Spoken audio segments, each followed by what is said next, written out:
'Tis the season for Christmas stories and stories that fans claim are Christmas stories. Which ones have aged well for every season, and which ones could be safely left back in childhood when we thought they were fun?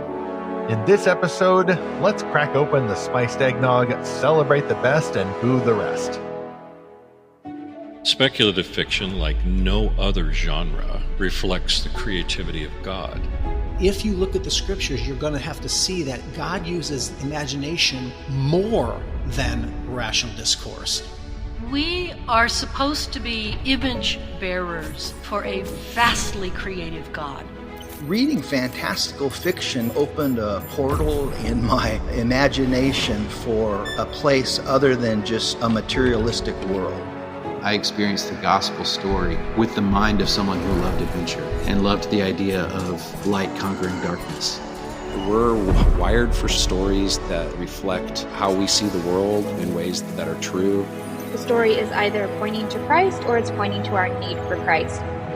Let us celebrate the incarnation of our Savior, who brings peace on earth, by fighting about or discussing the best Christmas stories that we know in addition to his nativity. I'm me, Stephen Burnett, the publisher of Lorehaven.com and the author of a sci-fi adventure novel launching in March from Enclave Publishing called Above the Circle of Earth. And I'm Zackary Russell, and I was born on the naughty list, but Jesus Christ moved me to the nice list, and this is episode 241.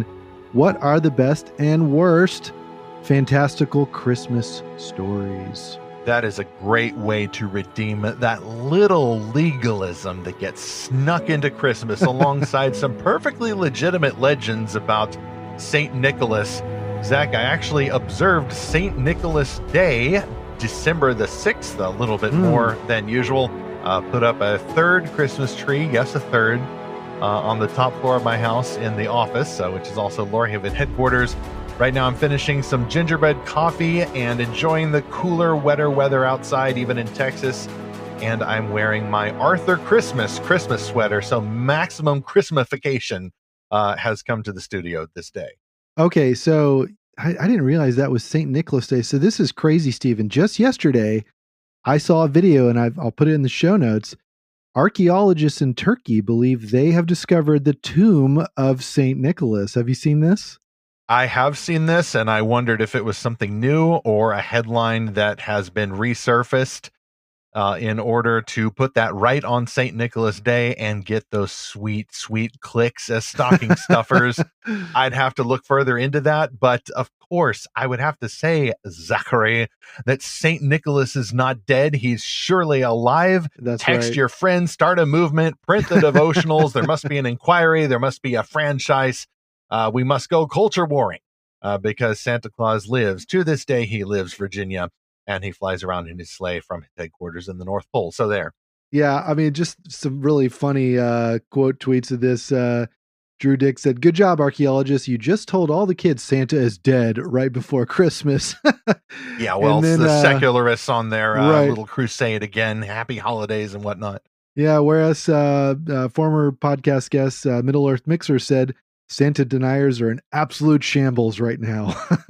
Well, maybe Santa is dead, but Father Christmas lives, and Saint Nicholas lives, and he was a real person, albeit with some legendary magical powers. And some of the stories we will talk about in this episode deal with his origin story or try to explain exactly how he does all of this in one night. Those are actually some of my favorite stories, Zach, and that might make a little concession here. We're just going to accept these stories for what they are.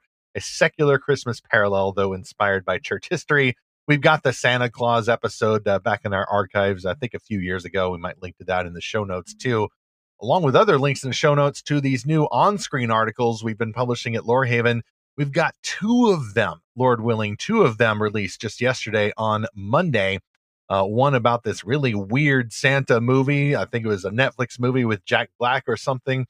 And then we've got more pieces coming out from Parker J. Cole this week as well. Subscribe free, and you can get those emailed to you if you like at lorehaven.com. We will also send you the new reviews we do every Friday of the best Christian-made fantastical fiction and a secret code to join the Lorehaven Guild, where you can find amazing books to gift yourself or your friends and family at Christmas or any other time of the year. including a new title released just today from Enclave Publishing, our top sponsor for this episode, Book 3 in the Nightingale Trilogy by J.J. Fisher, Memoria. Would you save a life if you knew it would destroy another? In the deeply divided world of Caldera, nothing is as it seems. Taken captive by a faceless enemy, Stephanie Winter fights to reclaim her soul as her gift spirals out of control, and the deadly poison coursing through her veins begins to exact its terrible vengeance. Dorian and Cass are forced into an uneasy alliance in order to find the woman they both love, a woman who has all but vanished from the face of the earth, along with the reliquary. Finding her becomes impossible as the identity of their greatest adversary continues to elude them. When Caldera's past catches up with the trio's future, Stephanie, Dorian, and Cass are forced to make decisions that threaten everything and everyone they care about. Each of them is offered a chance to sacrifice their own happiness for the sake of the other, but will they take it? And what will it cost them in the end? Enclave Publishing presents Memoria, Book 3 in the Nightingale Trilogy by J.J. Fisher, former podcast guest as well. Available December 10 today, 2024, wherever fantastic books are sold. Ask for it at your favorite bookseller or order it online at Amazon or from enclavepublishingstore.com, where you can get it discounted. It's also available in audio from Oasis Audio. I'm hungry, Zach. It's the holiday season, as Andy Williams so famously sings in one of the silliest Christmas songs. But I will be having some imaginary spiced eggnog. But if you had to choose, Zach, would you choose the spiced eggnog or hot apple cider? What's your beverage of choice? You know, I so rarely ever have eggnog. I can't remember if I like it or don't like it. So I stick to the hot apple cider. Okay. I made myself like eggnog a few years ago. It's one of those things where I wanted to like it, and finally someone brought out some vanilla flavored stuff, and I did manage to like it. Notice, folks, I did say spiced, not spiked. Maybe you spike yours. Maybe you're Episcopalian or something. I don't know. I'm not above that sort of thing myself, but it does add a nice little kick, though, doesn't it? And another variant on eggnog is the custard shake, by the way. We have a custard ice cream, or, well, frozen custard chain around here called Andy's. And around this time of year, they make like this $7 eggnog custard shake, which I really enjoy. And it kind of helps during those warmer days during the Christmas season. But it is not this day. Zach, it's cold and wet outside, and we hope the thunderstorm doesn't knock out your equipment as we kick back in our pajamas and fuzzy socks and talk first of all about Chapter 1. Which are the best or worst Nativity adaptations? As we're talking about Christmas stories, we've got to start with the ways that human beings have put their little spin on the Savior's arrival. And this here is timely, Zach, because there's a new Nativity movie called Mary, apparently executive produced by Joel Osteen. I know. Joel wow. Osteen. Can you hear it? Joel Osteen. I wonder how he keeps it up. But there's some sad stuff in Mary's story, so hopefully they put that in the movie. We had a guy on X.com who said that the movie starts with these lines that are as cliched as time immemorial, which is itself another cliche. His quote, maybe paraphrase, is, "You may think you know my story." And all Lord's people said, "Trust me, you don't." Are we reading Mary's or watching Mary's origin story here, or Spider-Man's? It's such a, who am I? You sure you want to know? If somebody told you I was a savage, ordinary girl from Judea, somebody lied.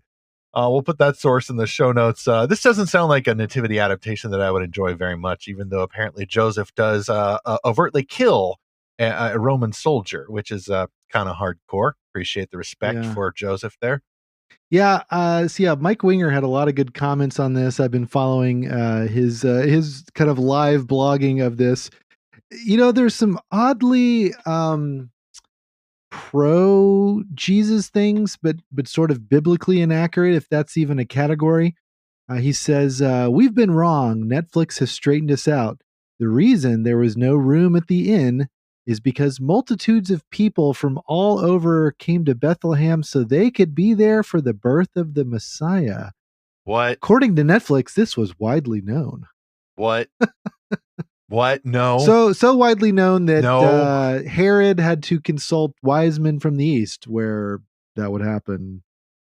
Yeah. Take out an announcement in the Bethlehem Gazette. I mean, no, the whole idea, like even, let's put it this way, even bad pastors know to repeat the canard, although it is biblical, that Christ meant to arrive in humble estate. And that was the whole point of him being in a stable and not in the finest hospital in Jerusalem.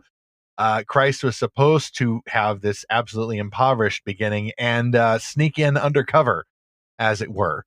And the only reason that Herod knew about it was because of the wise men. And yeah, that's very strange. I wonder if this movie, though, at least they didn't have the little drummer boy show up or some of these other extra canonical fake legendary characters that tend to show up at the stable. Was there an innkeeper, though, Zach? I wonder if Mike Winger, I think, is our source for this. He watched this, so we don't have to. Was there an innkeeper who was either so totally selfish or so totally generous, and either way hijacks the whole nativity narrative with a sermon about his moralistic motivations? I don't know, but there were little creatures that were beating the air in the form of butterflies that followed Mary around everywhere. So it's I don't know if our Catholic listeners would appreciate this, or if that's just weird to Catholics as well. I have no idea. And then so Mary's a Disney princess. Does she have little squirrels and skunks? Oh, she's definitely a Disney princess, because Elizabeth says to her, "Trust the strength inside of you." And then later a centurion grabs Mary by the throat and asks her, "What powers do you have?" Well, that last part's kind of cool, but I mean, she's kind of a girl boss princess warrior. I don't know. And, we don't worship a girl boss. We just venerate her. Totally. Hey, no shade. Genuine Christians who are in the Roman Catholic side of things. I will say, though, it doesn't sound as good as the Nativity Story. 2006. No, that's a good one. The Nativity Story is a good one, and it is in the faithful tradition of biblical fiction that honors the narrative, but also puts its little spin on things. Catholics can appreciate that. I don't think that Mary arguably, sins in the movie, but she is concerned about things. She is not a perfect person. I would say she definitely is flawed. And by the way, Dr. Julian Bashir from Star Trek Deep Space Nine is a very good Gabriel. Herod is Steppenwolf from Zack Snyder's Justice League, Kieran Hines. And Joseph is played by Oscar Isaac, who was later famous for lots of other nerdy stories. So great little reunion there of a bunch of fan favorite actors. Yeah, Poe Dameron in the Star Wars sequels, if you're into that sort of thing. But Joseph got respect in that movie too, and so did Mary, and I don't know, just everybody got respected, and the music is beautiful, and was directed by Catherine Hardwicke, I think, who directed a Twilight movie or two. So that movie had no right being as good as it was, and I think if you don't want to watch the Netflix stuff, watch the Nativity Story. Yeah, and I once heard an interview with the I believe it was the screenwriter of the Nativity Story, who I think he's got some other. It's Mike Rich. I think he's got some other good credits, like Finding Forrester, I think. Yeah. And but I listened to an interview with him. They were able to play that movie at the Vatican. So I would think a Catholic audience would appreciate it just as much as a Protestant audience for that reason. Well, there are a few artistic licenses there, but mainly in order to align what happened with people's popular conception of what happened.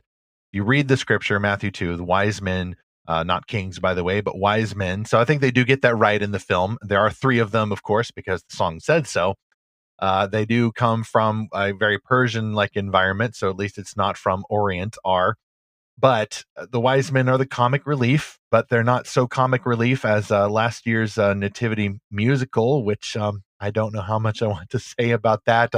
I think those folks meant well. Journey to Bethlehem. Yeah. Journey to Bethlehem. Yeah. I'll talk about that. Talk about God. There you go.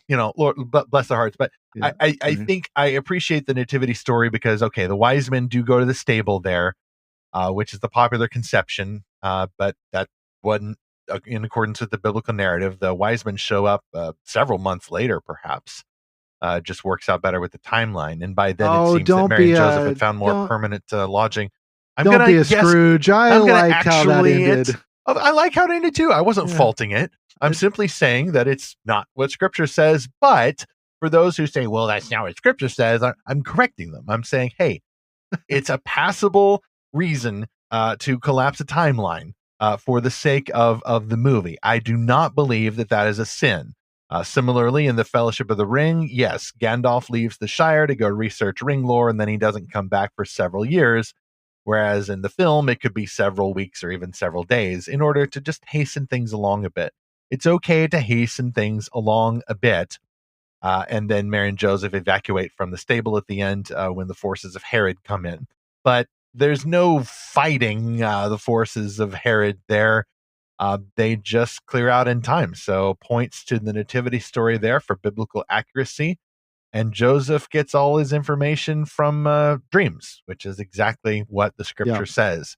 And Herod, very well done in the nativity story. Herod was my favorite part of that. And so he was played by, I was looking this Kieran up. Hines. Kieran Hines who played Dumbledore and some other famous roles. Was he Dumbledore, though? He may have been another wizard. He was, I know he was in a few Jane Austen adaptations. Is there more than one Aberforth Dumbledore? Yeah, there is more than one Dumbledore. That's right. I forgot he was Aberforth. Not my fandom. Yeah. Okay. Yeah. So my favorite moment in that whole movie is when the wise men come to Herod to tell him about the Messiah being born.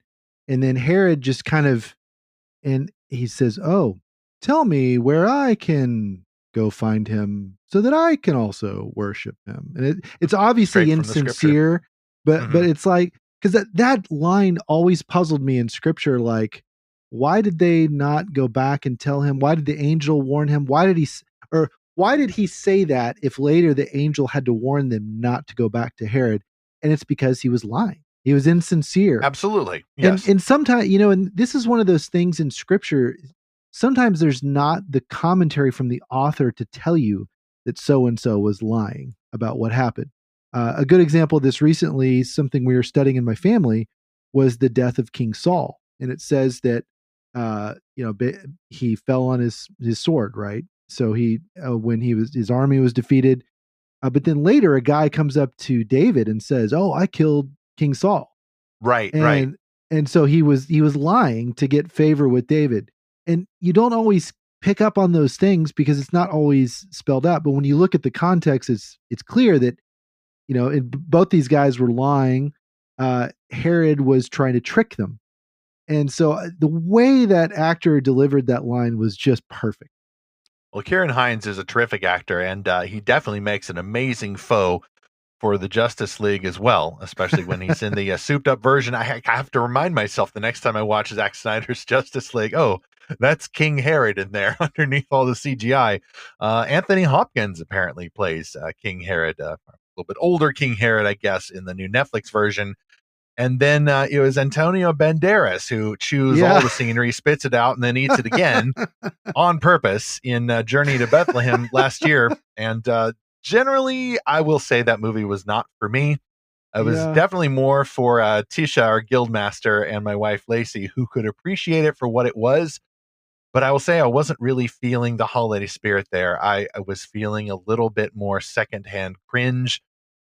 It did not work for me. The songs were kind of fun, but they couldn't decide whether they wanted to play it serious or make it into a comedy. But then the comedy ended up kind of detracting from the earnestness of the story. I kind of liked parts of it, and I felt a little uneasy with other parts. It was more the some of the unnecessary humor, like as you always quote, the angel bonking his head on the door frame. Oh, the angel bonks his head. Gabriel bonked his head. Yeah. Yes. Yeah. So our Lord must weep. Now that we've covered that, we'll cover the more serious thing. So we talk about the dream that Joseph has to, so an angel visits Joseph several times, but the dream where he's warned to flee Bethlehem and go to Egypt, that's sort of like a side note in Journey to Bethlehem. And I think it's retold in a way that's not really biblically accurate. That did bother me a little bit. Apparently, Mike Winger pointed a similar thing out in the Netflix Mary, where it's like they take out the supernatural element for some reason. I'm not a big fan of that, but I did like a lot of the songs. I mean, my girls are all in musical theater, so we saw it for that reason. We're like, hey, the songs were great. It was very well shot, very well sung, very well written. It's just some of the humor didn't really land for me. It seems to me that maybe some of the humor was coming in because of actor improvisation. And Yeah. if that's true, then guys, you gotta have a creative vision that your actors will work within. Like, I've never directed anything, but I've seen examples where they say that kind of improvisation works. But actors just goofing off and you cracking up on set because it's been a long day and everything's funny. Like, please watch that. It's not always that funny, especially in Gabriel bonks his head. That was not funny. It didn't belong there. Who did belong there, though, was Joel Smallbone of For King and Country. He was in a completely different movie, and he played King Herod's son. He played it totally straight. Oh, he was awesome. He was awesome. Yeah. Yeah. But you're right. His own it lead felt role. like a different genre. Completely different movie. So. Yeah. And for his own part, Banderas was fun as King Herod, but he also was in a completely different movie. So he's pulling in the whole "I'm going to chew up all the things" mode, and then Joel Smallbone playing his son in many shared scenes is in a completely different story. Yeah. So I felt that tension, and it wasn't the kind of tension that arises naturally from the narrative. Okay, let's go to a positive example. Have you seen the animated film The Star? Also on Netflix, I believe. I have not. Is that the one with Zachary Levi as a voice? Yeah. And there's a talking donkey and such? Talking, all kinds of talking animals. It is fantastic. Is it now? It's very faithful. Very great songs in that as well. Animals don't talk in the Bible, though. Blasphemy or something. Yeah. I think it's Mandisa, one of the Christian artists, is in it. Mandisa. Okay. And some really funny moments in that. Just genuinely, just very wholesome. Our family loves it. I'm looking forward to watching that with them. It gives me a lot of the same vibes as like the Peanuts Christmas movie, where it's very respectful, wholesome, but funny. Wow. Okay. Good to know. Yep. And if you want like a really literal, nativity story, you can't do better than the visual Bible of the Gospel of Matthew, where it's just word for word, and including the narrator voice, and it just literally shows you, what happens in that. It's I don't know how to watch that. We have it on like DVD or something.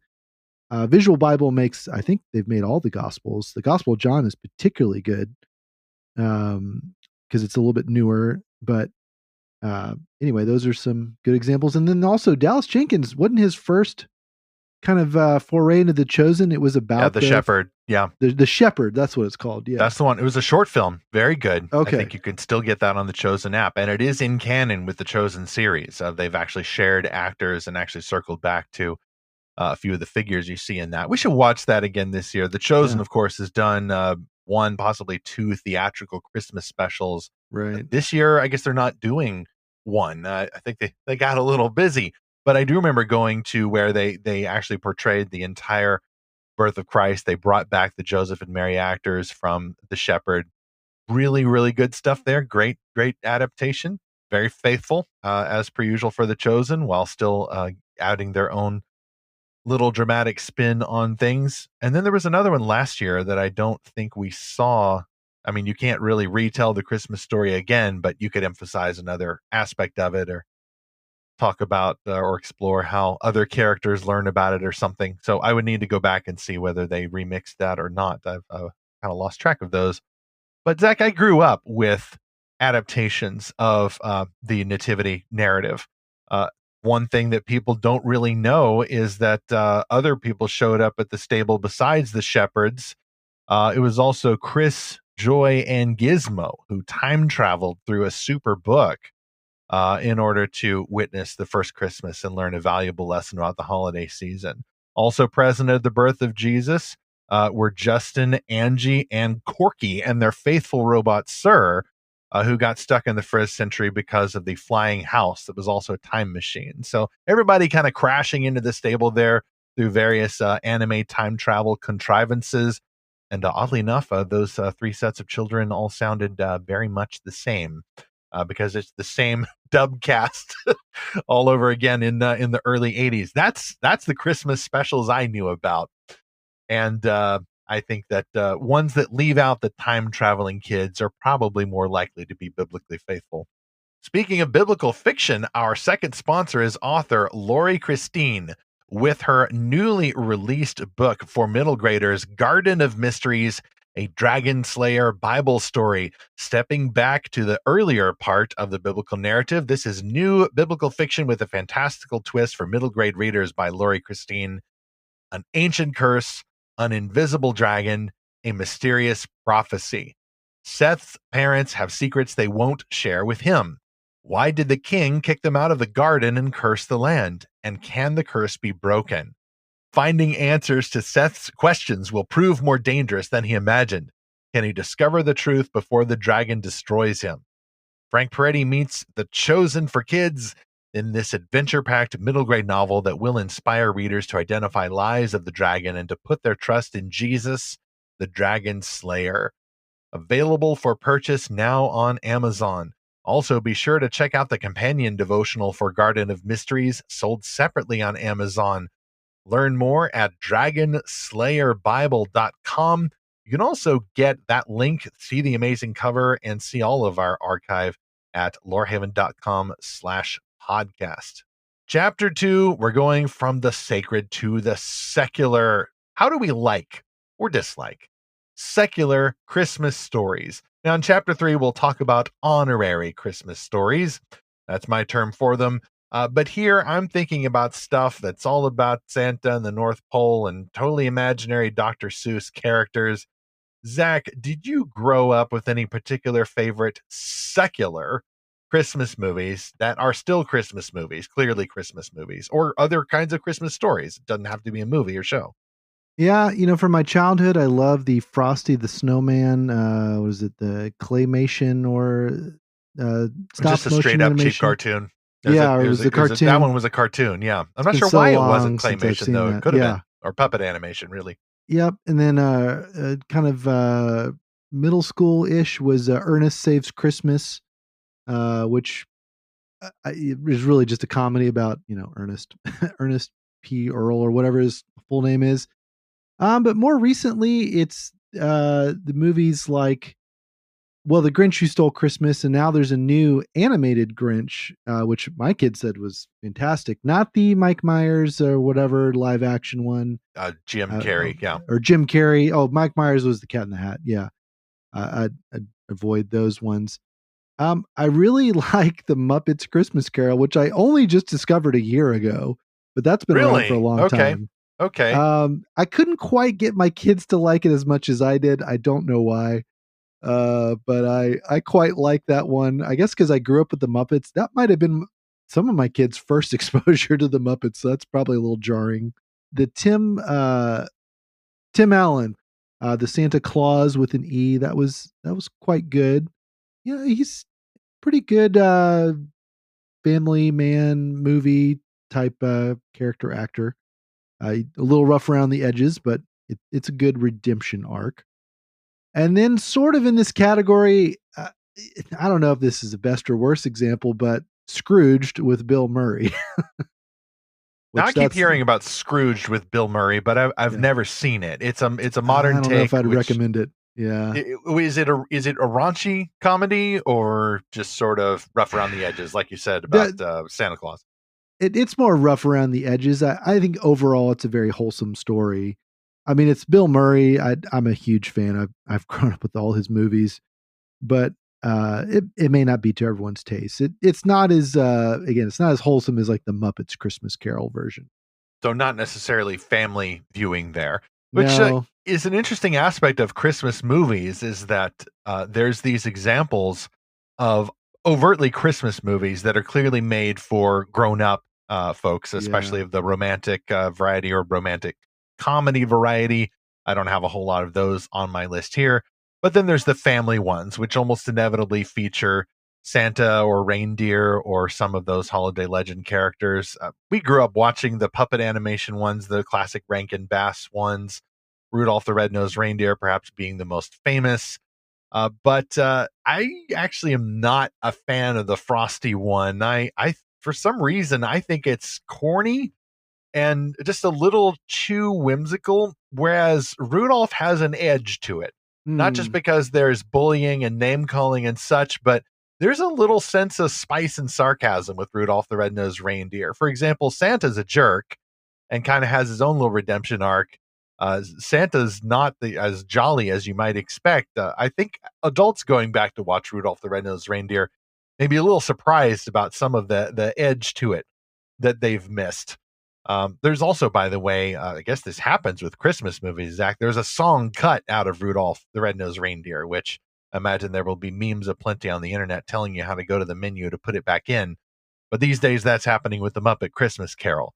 I am totally agnostic, by the way, on the Muppet Christmas Carol song, whether it's in there or not. I know. Save your booze for or against this song. I'm not saying, I'm saying I'm agnostic about it. So thank you. I know where to go on my menu if I had Disney Plus, if I wanted to hear Where Love Is Gone. Yeah. Or The Love Is Gone, or whatever it's called.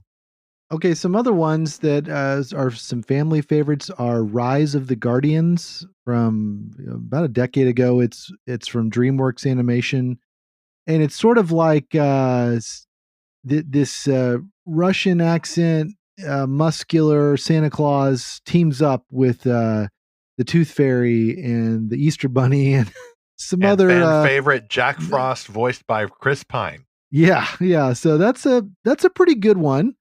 And then more recently, Klaus with a K. Klaus is good on Netflix. Yeah, it's a little too zany for my taste, but the animation is beautiful and it has a lot of heart to it. Right. I haven't seen that the whole way through, but I did see parts of that. And then, of course, the best Christmas pageant ever, which is now a movie in theaters from Dallas Jenkins, and it was a TV movie in the 80s, which I've seen. And it's also a incredible musical, which my kids' theater group performed a year or two ago. That's just an excellent story. Again, just a very good redemption arc, very funny. It's got that type of humor that's like it's meant to make church people a little uncomfortable, but in a good way, like for a good purpose, not to deconstruct the church, not to, poke fun at Christians, but it's like, hey, this is a real life situation. If these feral children find their way to a church, what would happen? So I really like that story, and it's in all of its forms. And I need to read the book now, I guess, because it's started out as a book. Apparently, there's a whole series of best something ever books, but only one of them really broke out from that author. I'm still not familiar with that story. I think the movie came out on a weekend when we were doing stuff, so I haven't been able to see it yet. So I'm sorry, Dallas Jenkins and everybody. I will get to it as soon as I can. I'm sure it's really very, very good, and apparently had some staying power at the theaters. While other giant tentpole Christmas movie attempts collapsed, Red One apparently didn't get off the ground very well. Best Christmas pageant ever did very well and kept its audience and did not lose as large a percentage of audience for the second and third weekend drop. So way to go, you guys. I look forward to seeing that. I'm still back here wondering that Zach's kid's first exposure to the Muppets was from the Muppet Christmas Carol. That to me is extraordinary. And again, I'm going to blame Disney for somehow dropping the ball on the job there. Zach, you still haven't seen Arthur Christmas yet, then? No, I have not. Okay. Yeah. I will loan this to you. Of course, I own that one because that is my favorite, all-time favorite animated Christmas film. It is from Aardman Animation, based in the UK. They're the ones who made the actual claymation of Wallace and Gromit and the claymation of Chicken Run. But this film is completely 3D, classically 3D animated, but it includes their unique storytelling style. It's a fun take on the American Santa mythos, but with a little British twist. This Santa will put tangerines on your windowsill and pop the party poppers and wear the paper crowns, as they do in the UK. So it's a fun kind of, mid-Atlantic hybrid of Santa, but it's a wonderful take on the legend. They aim to explain a lot of these things using modern technology, but then also approach the intergenerational attitudes toward Christmas. There's a whole Santa Claus family, for example. The title is passed down between the generations. And so you have Grand Santa, you have the actual Santa who loves his work, but he's getting a little closer to retirement and he seems not to know it. So he's unfortunately, there's kind of some memory lapses there. Maybe he needs to not run for office again. But my favorite character, in addition to Arthur himself, who's the youngest son of Santa, who's a true believer and kind of needs to grow up a little bit, but also inform the celebrations of those around him. I'm wearing his sweater, by the way. This is his sweater. He's the true believer in Christmas and Santa and everything. But one of my other favorite characters is Steve, namesake, of course. But Steve is a rare example in any movie, not just a Christmas movie. He's Santa's oldest son, who effectively is the chief operations officer of all the activity at the North Pole. And Steve is the type of person who is hyper competent, who is an overachiever and a workaholic, and who loves it. Like, he's legitimately born to do this work. He doesn't really need to learn a lesson about that. It's more about how he interacts with those around him and the purpose for why he's trying to do all this overachievement. And I just really resonate with Steve. He's voiced by Hugh Laurie with absolute aplomb and kind of brings that little sense of sarcasm. There's a moment, I've seen this movie maybe 4 or 5 times, where he gets kind of told off, I think by his dad, and then he just pitches a fit and just stays super professional and then just says, right, that's over there. That's over there. You take over. I'm sure you'll do a terrific job. And then he just breaks out into the song, echoing through the North Pole as he storms out. Gloria, Hosanna in excelsis. And I laugh every time. I'm not sure how. It's a fantastic film. Very magical. Very fantastical. Very secular. But there's some great shout outs to Christian virtues and Christian worldview in there. And also the sleigh is shaped like an upside down bright red Starship Enterprise, which is a Star Trek fan I absolutely love. Yeah, I actually have a toy of that sleigh. So that's my top. Probably the Nativity Story and Arthur Christmas are kind of my top Christmas movies, probably along with It's a Wonderful Life. Which, Zach, the title here is Secular Christmas Movies, but I don't think I would put Best Christmas Pageant Ever in that category. It's a Christian-made movie with the Nativity in it, but is not just a straight-up adaptation of the Nativity. So it's a different species there. Yeah, I quite like these kind of movies that are very much about expressing the spirit of Christmas in a more modern day, not quite like a parable for the Nativity story, but sort of like taking the elements of it, or I guess the virtues, like you said, of like the Christian virtues, and expressing those in a story set at Christmas time in sort of the present day world. Those are really fun when they do it well. So yeah, I'll give Arthur Christmas a try. We'll watch that. I don't know if it's on streaming or not. Oddly enough, when it came to theaters, it did not do very well, which is a travesty. And I do blame the marketing for that a little bit. Most of the marketing for the movie focused on the fact that Justin Bieber sang a song over the end credits. Well, whoop-dee-doo. That was not the major selling point of the film, and not even the brilliant James McAvoy as the voice of Arthur. That's Professor X and Mr. Tumnus there. So he's actually in 2 Christmas movies. I will argue in the next chapter that The Lion, the Witch, and the Wardrobe counts as a Christmas movie also. But Zach, one movie that I mean to watch for the first time in years is It's a Wonderful Life. And the reason why I haven't watched it is because that movie scares me. It scares me because I think that now I'm in my early 40s, I'm going to have a profound emotional response to that film, just like my own late father. I think I'm going to get absolutely destroyed. And I'm kind of looking forward to it, but also kind of not. So we will just have to see. We'll have to see. I will try to find the highest resolution version of that film that I can. But it is a Christmas movie, even though most of it is not set at Christmas. But really, the climax comes at Christmas time, so people associate that with Christmas.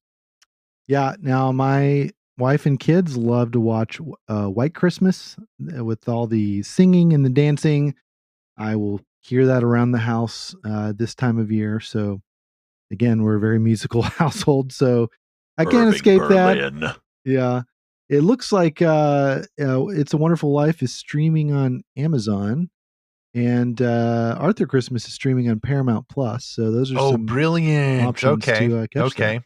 Yeah. That's great. Well, that makes sense because Paramount owns Star Trek. So Santa's sleigh being shaped like there you go. Nice Easter vaguely egg. Enterprise scale there. Yeah, I just quoted Lieutenant Worf, by the way, who does growl at one point in one of the Next Generation films, Irving Berlin. And you, listener, will just have to answer this obscure trivia question. In which film does Michael Dorn as Lieutenant Worf growl Irving Berlin? And it is not a Christmas movie. I don't think even Star Trek Generations is a Christmas movie, even though it has a fairly locally famous Christmas scene there. Well, let's move on to chapter 3 in just a moment. But first, I think we have an arguable non-Christmas story here for our third sponsor, but will probably make a terrific gift for those who like superhero stories with some real-world tie-ins, and that is the Jabin Kanos trilogy from author Vince Mancuso. Have to say, still an absolutely awesome name there. Even better if you were born with it there, Vince. I'm sure you were. What if the heroes of old walked among us today? In the story of Jabin Kanos, one young man discovers he has extraordinary abilities locked away in his DNA, and he isn't alone. Set in an America rebuilding from its second civil war, the Jabin Kanos trilogy blends superhero action with dark conspiracies. As Jabin and his team grow in their abilities, they also learn that the legends of yesterday had monsters to match their heroes. With each book, the stakes grow higher. Loyalty is tested, sacrifices are made, and Jabin must discover which defines a hero more, their past or their future. Experience the Jabin Kanos trilogy, where tomorrow's technology meets yesterday's legends. It's perfect for the whole family and is available now on Amazon.com. We'll put that series page in the show notes for this episode. You can see the whole archive again at lorehaven.com/podcast. Chapter 3, what about honorary Christmas stories? This is the part where I say I don't care about your debate about Die Hard. I've not seen it. Yes, I know. I accept your boos, and I delight in them. I understand that it's better as a Christian, by the way, to see the TV edited or airplane version of it, because there's like pictures on somebody's cubicle or something that you wouldn't want to see in a Christian household. In the movie, I understand it's a classic. I understand it's set at Christmas. I understand that a lot of dude bros want to say it's a Christmas movie and then demand to get fought, mainly imagine because their wife makes them watch a lot of Hallmark romantic comedies set with gazebos festooned with Christmas lights. I understand the need to overcorrect. I just personally don't have that struggle. So if you say it's a Christmas movie, I'm thrilled for you. I would just simply add to that by your logic, Iron Man 3 and Shazam are also Christmas movies. Well, Batman Returns. Or Batman Returns, right. Yeah, they're set at Christmas. Okay, and I'm sure everybody likes that dynamic, but I will again argue, I'm agnostic about Die Hard, all right, because I haven't seen it, but I've seen the others, except Batman Returns, actually. I just feel like I've seen it because of all the clips and memes and everything. But Iron Man 3 interfaces at the Christmas season. The story is set there, but there's really nothing otherwise Christmassy about it. I think I remember him building his suit in a workshop with the little kid, and there's Christmas around, but it's not really a Christmas theme, or Christmas really is anything other than an aesthetic. I think even Shazam goes in for that a little better because there's snow, there's Christmas lights, and the entire climax is set in a carnival where there's a goofy Santa Claus who gets on TV and cusses, and haha, it's funny because Santa's not supposed to do that. I like Shazam, okay? Zachary Levi again there with another Christmas movie energy, but I don't think that's a Christmas movie, really. If Christmas is nothing more than an aesthetic, and if it's not a Christmassy theme or journey on which the hero goes, I don't know if it's a Christmas movie per se. I would just call it an honorary Christmas story. Zach, what do you think about that? I've been thinking of a lot of movies that fit exactly in this category, Stephen, and probably my favorite of all of them was the 1984 urban fantasy called Gremlins, where a father comes home with the Christmas gift for his, I believe it's like a teenage son, and it's this mythical creature called a mogwai named Gizmo, and cute little furry guy. I mean, I had the mass marketing little stuffed animal that went with this movie as a young 5-year-old kid. I just love that little guy. Except there's two very important rules about Mogwai. Number one, do not put water on them or they will multiply. And number two, and most importantly, do not feed them after midnight or they turn into gremlins, horrible, evil characters that will destroy your house and cause mayhem and havoc. And so the story is about what to do after those rules are absolutely broken. And, it takes place at Christmas time. There's a wholesome family element in there that comes through, but it's just hijinks ensue kind of, crazy movie. And then in a similar vein as this, but maybe a similar in terms of sort of the urban fantasy was Edward Scissorhands. That's a Christmas adjunct movie? Oh, I would say so. I had no idea. Okay. I mean, so Gremlins is about like how do you make a home? That's kind of the story. Edward Scissorhands is how do I belong anywhere? I need to find a home. What do you do with someone who doesn't belong and can't belong because his hands have been turned into giant scissors? And it's all the different ways that Edward finds a way to fit in and sort of finds a home. And okay, this is kind of a stretch, right? But in both of these cases, I think it's the idea of Christmas being about reconciliation, that we are reconciled to the Father, that the birth of Christ is good news for all mankind.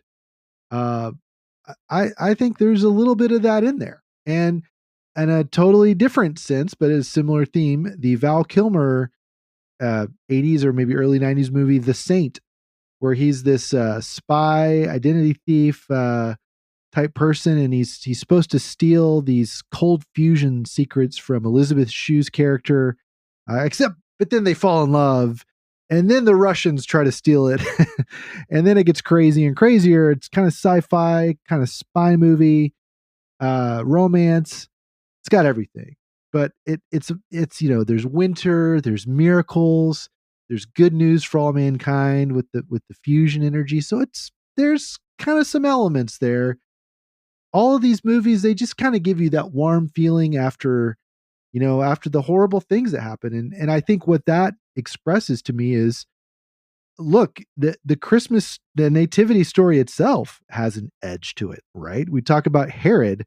Why did he want to go find Jesus? It wasn't to worship him. It was to kill him. And he ends up killing a lot of people to try to kill Jesus.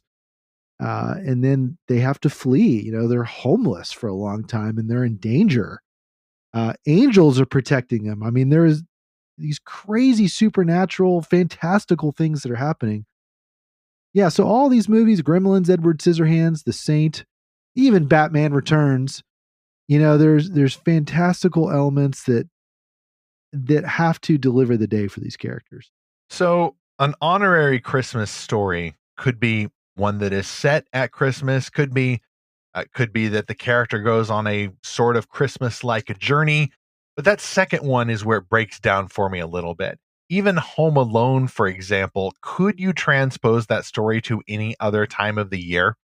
I don't know if you could, because Kevin has to use all of these specifically Christmas-oriented booby traps. The family, unrealistically and famously, of course, all evacuates from their house for a New Year's party right after Christmas, and it's sort of a post-Christmas story, you could say. Yeah. It's not like it's one of those rare examples where Christmas Day is in the past, if I remember right, last time I saw it, which is it's been quite a long time. Whereas Iron Man 3, for example, I don't think that Tony Stark's journey has really anything to do with Christmas. And it does kind of hurt the case, too, for it being a Christmas movie, if the movie itself did not come out around Christmas time. If I remember right, Home Alone did come out at Christmas time. I'd have to look up Batman Returns. I don't know whether Die Hard came out around Christmas time, but that's one of those things that creates that association for people. And so maybe that's kind of my three-part reason. Is the movie set at Christmas? Yeah, I mean, Die Hard takes place during a Christmas party at an office. But did the movie come out at Christmas time, though? That was the release date. When people first saw it, did it come out? For example, Shazam came out in May. And so I don't primarily think of Shazam as a Christmas movie. Oh, it's Christmas. Let's go watch Shazam. Whereas Muppet Christmas Carol came out at Christmas time. It would Sure have it to. It got Christmas right there in the title. Christmas right there in the title is probably a giveaway that it is a Christmas story. A Christmas Carol by Charles Dickens, of course, is I'm going to obviously a assume it Christmas did, story. and anything I find to the contrary, I'll chalk up to the Mandela effect, just like Sinbad being about I think Muppets came out or in Shazam November. being about Sinbad, right? So, no, but actually, it's funny about you mentioned Die Hard. I actually like the other Die Hard. I've seen all the Die Hard movies, and I think Die Hard, 3 and 4, Die Hard with a Vengeance, Live Free or Die Hard. I think those are so much better movies than the original one. I mean, yeah, there's some great moments in the first one, but it came out in July, the first one? July 1988. How funny. So I don't believe would it. fail. It did. It's Google right here. And it's not the AI either. The internet it's, does not right lie. From IMDb. Well, IMDb rarely lies about release dates. Those are fairly objective truth there. So that is a point against Die Hard, you guys. They didn't think it was a Christmas movie, or they would have saved it till Christmas. It's a point against Shazam. It's definitely a point against Iron Man 3, which also came out in May. Whereas a Christmas movie, an unequivocal Christmas movie, releases at or near Christmas time, which, by the way, to me, Zach, makes The Hobbit and The Lord of the Rings inexorably tied with Christmas time. I first got the books for a Christmas. The films came out at Christmas. There's a key date. I think the Fellowship departs Lothlorien, or is it Rivendell, on Christmas Day in canon. I'm not saying they are Christmas movies, but they are films that I much more readily watch at Christmas time than any of these other ones that are actually set at Christmas time. Well, that's when you actually have time to watch them because they're so long. Well, that does help, especially for Lord of the Rings, 3 hours, 20 minutes, 4 hours, 20 minutes, extended edition. 3 hours, 20 minutes, 3 hours, 40 minutes, and then 4 hours, 20 minutes roughly for the extended editions. Right. And I'll watch even the Hobbit films because those did come out at Christmas. There's a coziness to them that feels very Christmas-like. And I can't help but associate both the Lord of the Rings and the Lion and Witch and the Wardrobe with the Christmas season. Now you can make a more case for Lion and Witch and Wardrobe because there's snow all over. Father Christmas literally shows up. The story at least interfaces with Christmas and has some very Christ-like parallels, famously so. So Lion the Witch and the Wardrobe, I will make a case for that being a Christmas story. Okay, so here's why I don't like Lord of the Rings and some of these other ones being classified as Christmas movies. Honorary Christmas movie. The rule we all have that we socially enforce of don't listen to Christmas music until Thanksgiving or November 1st or December 1st, the lines are always kind of moving around, but we have this sort of social rule of you only listen to Christmas music at whatever we define as Christmas time. I think the same is true of a lot of movies like Home Alone. I don't really want to watch that other months of the year. In fact, I kind of want to save it for December, and similar with some of these other ones. The Lion, Witch, and the Wardrobe, I will basically want to watch anytime, but I really want to watch it at Christmas time. Lord of the Rings, I'll watch that any old time. Gremlins, even Edward Scissorhands. Yeah, if I was going to watch those again, it'd probably only be at Christmas time. So that's kind of my definition for this category. It's not necessarily about Christmas like, the Muppets or Klaus or whatever, but it seems important to watch it in December versus other months. So I did not mean to set a Kevin McAllister style trap just now, but I did, because Zackary Russell just argued that Die Hard is not a Christmas movie, because you could watch Die Hard at any time of the year. You could, or I imagine very few people save it for Christmas time. Okay, so Lord of the Rings, The Hobbit, do. Plenty of people save Die Hard. I know some people do, but I never think about watching watch it at any time. And the makers of Die Hard obviously felt that you could because they released it in July of 1988. Iron Man 3, Shazam, Batman Returns, all that did not release it. Well, hold on. Let me see where Batman Returns released here. I don't want to overstate my case.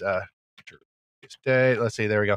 June of 1992. Ha! So if the makers didn't think this was an exclusive, possible perennial holiday favorite, why should you die so hard on this hill? I don't think it's necessary one way or the other. Great. If you save it for Christmas, great. But I have a hard time watching Lion, Witch, and Wardrobe at any other season but Christmas time. It's a Christmas film. I could watch The Lord of the Rings at any other time. You're right. So it doesn't have to be a Christmas film. I just happen to view it as more of a Christmas related series than anything. And I've made that private rule for myself, but I'll read the books at any time of the year. And I'll certainly read The Lion, the Witch, and the Wardrobe at any time of the year. But the film versions, I think I associate those with Christmas more than some other movies that people think are Christmas movies.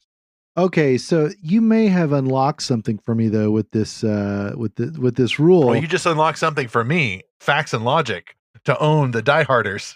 Yeah, so I'm a big fan of the Ghostbusters franchise. In fact, I've started watching the more recent one, Frozen Empire, but Ghostbusters 2 may be my favorite one of all of them. And that takes place between Christmas and New Year's. In fact, it culminates on New Year's Eve, very importantly so. And I've wanted to rewatch it for a while, but it's never felt like the right time. And I think that's because it's meant to be watched at Christmas time. I'll take your word for it. I've not seen the Ghostbuster ones either. Remember, I was homeschooled in the 80s. So Zach was the cool kid who watched all these movies. So once again, I'll have to rely on you there. We've talked more, I think, about movies that we've enjoyed here. I will say there are a few that I've rewatched as an adult that did not seem to age well. The last time, kind of going back to chapter 2 here, but the last time we watched the Santa Claus, I was introducing my wife to it, and it went over like a lead balloon. And then I realized, I don't know if this has aged very well. It feels very much like a 1994 made-for-TV movie. Tim Allen, of course, is great, and I think he's gotten even more close to Christianity as he's gotten older. Last seen reading the Bible from Genesis to Revelation, by the way. I wonder if he made it. And then there was a Santa Claus TV series on Disney Plus where there was some controversy over it because they specifically put in references to Christ's birth. And I think that was Tim Allen holding the line on that. So way to go there, Tim.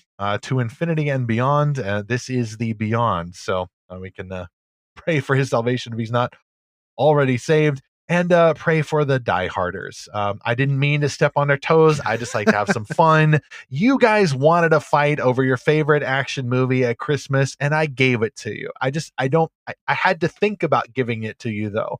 I do not have any particular dog in that fight. I'm glad you got to see the guy fall off of the tower right on Christmas Eve. I'm very glad that you started the DVD, presumably, just in time to, at the stroke of midnight, watch Alan Rickman fall off the tower. Like, if that's how you roll with your holiday celebrations, way to go. The British do Tangerines, you do Die Hard, I do Lord of the Rings. Either way, if we're doing it for God's glory and you're not sinning any more than usual, then I think any of these stories could qualify as Christmas stories. Well, Stephen, you said I walked into one of your traps, and I'm going to put you in one of my traps intentionally here, which is that if I have to watch Arthur Christmas, you got to watch one of these movies I've pointed out, like Gremlins or Ghostbusters 2 or Die Hard. So I think we ought to do a little Secret Santa type swap where we give each other one of these movies and then we share notes. But to you, our listener, if you've watched one of these movies and you've loved it or you've hated it, if you've got another favorite or unfavorite fantastical Christmas story, we'd love to hear from you. So send us a note to podcast@lorehaven.com or comment on this episode. Go to lorehaven.com or find us on anywhere on social media, Facebook, Instagram, or Twitter. Zach, I think a closer parallel would be The Star, the animated Christmas film, because Arthur Christmas is animated family viewing. I don't know if Die Hard would count because is that not technically R-rated? I could really play the conviction card right here. If you've got like the fine. The Christian censored version or even Mormon censored version of that, I think that would count. I probably ought to see it at some point just so I could know what I'm talking about. Hey, we've got time for some feedback here, actually. Let's open it up real quick here with a comment from Caden Gillen, who enjoyed last month's episode 238 about dystopian fiction. Yep. Caden says, quote, "Dystopia is an amazing genre with so many facets to explore. When I heard episode 238, I got really excited. Not to get off topic, but when I was younger, I devoured my way through the books The Hunger Games and Divergent. Also, the movie The Book of Eli is a great example where one character wants a Bible desperately, for not so good intentions. Dystopia engages our minds in a way that makes us think, wow, I'm glad it's not like that right now in our society. Many of us can agree on one thing: it's an interesting topic and has meaning that can hit home if said in the right way. When you read dystopia, as you guys said, it seems like everyone, except politicians, can relate to it. Man, early Christians dealt with dystopia in Rome. Many countries do today. A good example, Tortured for Christ, a book by Richard Wurmbrand, who I think was a prisoner in the Middle East for a while. Romania. Yeah. Yep. Communist Romania, Iron Curtain. Mm-hmm. Yep. It's a darkness that's found in dictatorships and third world countries. I just wanted to say, and maybe you guys could mention this, we're living in paradise here in North America. To respond to the question you guys placed in the episode name, I think dystopia is important for us in the way that it makes us realize where we are and where we could be and how we're lucky it isn't that way. Remember this, not to be pessimistic, but society isn't always going to be the same. Never take for granted the times we live in now. Loving the podcast, Caden. Thanks, Caden, so much for the note. We also got some great feedback for our last episode, 240, about possibilities for adapting C.S. Lewis's Ransom trilogy, aka Space Trilogy, into a future streaming series under optimal conditions. Some of my favorite comments have been on our Instagram page. Follow us at Lorehaven Mag on Instagram, where people said, so long as we're dreaming, I think an anime adaptation would be really good. I don't think that will ever happen, but I think you're right. That would be spectacular. A high budget anime adaptation. And by the way, it's not too out of the question. We are, after all, next weekend getting a Lord of the Rings anime film. I hope it's good. I hope it does well. I plan to see it. Yeah. I have seen good signs. Some good fans have said, hey, guess what, guys? They didn't girl boss this up. Yes, there's a girl boss in there, but this is as much a story about Helm Hammerhand, and the stuff that they add helps flesh out the story and is certainly in keeping with the themes and world of Middle-earth. So unlike arguably another attempted prequel for The Lord of the Rings, this is the OG, some of the OGs who made the films, like Philippa Boyens doing the script writing. Brian Cox, I think, is the voice of Helm Hammerhand. And the music sounds very much in musical continuity with Howard Shore's Middle-earth score. So I'm optimistic. So maybe we could see, if this does well, we could see anime adaptations of some of these stories by British authors. I mean, crying out loud, Howl's Moving Castle is based on Diana Wynne Jones' story. It's another British fantasy author there. So who knows? It could happen. And if Netflix has got Narnia and somebody actually went to get a C.S. Lewis's childhood boxing universe, at least in name, then maybe we could see some attempts at the Ransom trilogy. But yeah, we get maybe an anime version in the future, so long as we're dreaming. But a few folks had some opinions about the Ransom trilogy itself, such as the adaptation station master, who posted a comment at lorehaven.com. May I express a controversial opinion? I think the Ransom books are the weakest works of fiction C.S. Lewis wrote. Out of the Silent Planet and Paralandra have some really good dialogue scenes at the beginning of Silent Planet and in the middle of Paralandra, but a lot of them is just a bunch of description with hardly anything happening, and I've read better descriptions by Lewis. That Hideous Strength has a great cast of villains. I wish I could love the book as a whole. I've tried to love it, but I just find a lot of it clunky, especially the stuff with the heroes. And that's a problem when a book is trying hard to convey how much better it is to be one of the heroes than the villains. To an unusual extent for Lewis, this book keeps telling me what to feel without making me feel it. It's almost like he wrote an outline for a book. I think something this podcast episode mentioned is very telling. That Hideous Strength is mostly popular with theological dude bros, e.g. people who already agree, broadly anyway, with C.S. Lewis's perspective. And he goes on a bit to say that others of Lewis's fiction can be enjoyed by people who don't even agree with his worldview. That Hideous Strength is much more kind of propaganda for Christians. And that is a really great point that may explain why That Hideous Strength has kind of risen to the top of the, whoa, we're living in this world rhetoric that Zach and I see from some dude bros on the socials. Love you guys. But That Hideous Strength is not the best of the Ransom trilogy. I think Paralandra is the best. I think it's a lot more artful and it's a little bit more accessible from folks who might be on the edge of Lewis's worldview, but not quite. That Hideous Strength, Lewis takes a more overt turn from my memory. But I'm actually now rereading That Hideous Strength, inspired by that episode myself. I'm reading it out loud with my wife. I'm getting into character. I'm enjoying it for what it is. Probably a lot more than I would have enjoyed it before. But I will say, Zach, my edition, the back cover for That Hideous Strength is hideous. It's completely unlike the story. I don't know what your omnibus is like, but the paperback I have says that Dr. Elwin Ransom finds himself in an alien world of weird creatures and experiments run amok. That is not That Hideous Strength. Not even if you're comparing some of the references to the malevolent spirits, the macrobes, and all this. So no wonder I didn't like it the first time I read it, or at least didn't hate. I didn't hate it. I just got to the end and I go, what? I think this time, now that I know what to expect, especially after the first two, I'm going to enjoy it a lot more. But I understand the critique there.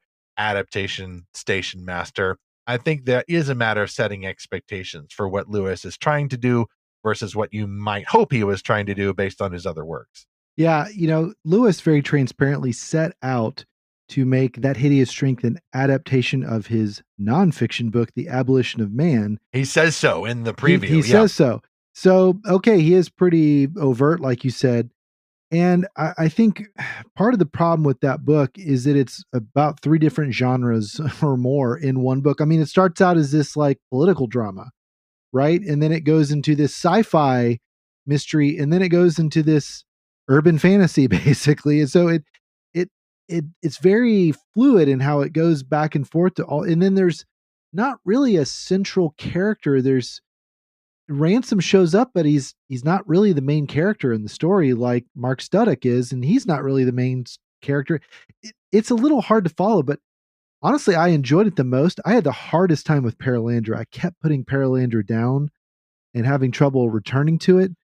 Out of the Silent Planet, I read the fastest, but I don't know. It wasn't as memorable to me as a bunch of scenes from Paralandra. So take that for what it's worth, just because the first book was so short compared to the others. Well, that's where adaptation comes in. And That Hideous Strength would probably be, in theory, the most difficult to adapt. But an adaptation of That Hideous Strength could hit on and maximize the key themes of the book while cutting out some of the baggage. I enjoyed, oddly enough, some of the descriptions of the meeting of the college officials in chapter 1, which goes on and on and on. Right. And, and even the long meetings and, the dinner parties in Dune are more interesting. Oh, they're fantastic.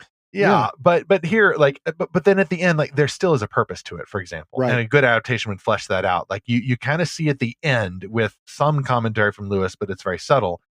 How the leader of the college has manipulated the meeting so that the sale of college property is the only answer to all the other agenda items that have apparently been purposefully placed earlier. And so those who keep up with politics and are trying to figure out their place in this world of political experiments run amok would probably get a little more out of that. And I'm guessing that even in Lewis's era, this was even more contemporary, but it kind of reads a little more fantastical for us because we're separated from that era by about 80 years or so. Anywho, there's more we're going to say about That Hideous Strength, and I do foresee a whole miniseries on this podcast about the Ransom trilogy books next year. All 3 of them, probably ending with That Hideous Strength in December to mark the 80th anniversary. So we'll just go out on a limb and predict that. If you got any thoughts about that further, send your note, podcast@lorehaven.com, comment on the site, or find us on your social fix, F-I-X, Facebook, Instagram, and Twitter, or X rather. Just look for Lorehaven on all of those. Next week on Fantastical Truth, what is the most annoying slogan we hear from Christians who criticize fantasy? I saw Rando say this on one of those socials not too long ago. He actually said, "We're not meant to enjoy stories. Instead, we're supposed to preach the gospel." Well, that doesn't necessarily fill me with holiday cheer. I'm so tired of this canard. I don't think it's the mainstream canard, though. I do see another second most annoying slogan about Christian fantasy from folks who like Lewis and Tolkien, and who will even go so far as to say, we don't need newer stories. We just have Lewis and Tolkien. All good. Why are we even talking about this newer stuff? Ouch. How then can we as fans respond with grace and truth and a little challenge to these advocates of a view that I'm forced to call Lewis and Tolkien onlyism? Obviously, we here at Lorehaven are not Lewis and Tolkien onlyists. They are great authors. They may even have written some Christmas stories by incident, but there are so many other amazing stories to discover from Christian authors like those we review at Lorehaven, and also some non-Christian authors, whether they are intentionally sacred or secular. Either way, they are playing in God's universe, the universe that Christ came to as an infant 2,000 some odd years ago. Let's celebrate his birth and celebrate newer and older stories that touch on those Christmas themes as we continue to seek and find our Savior's fantastical truth.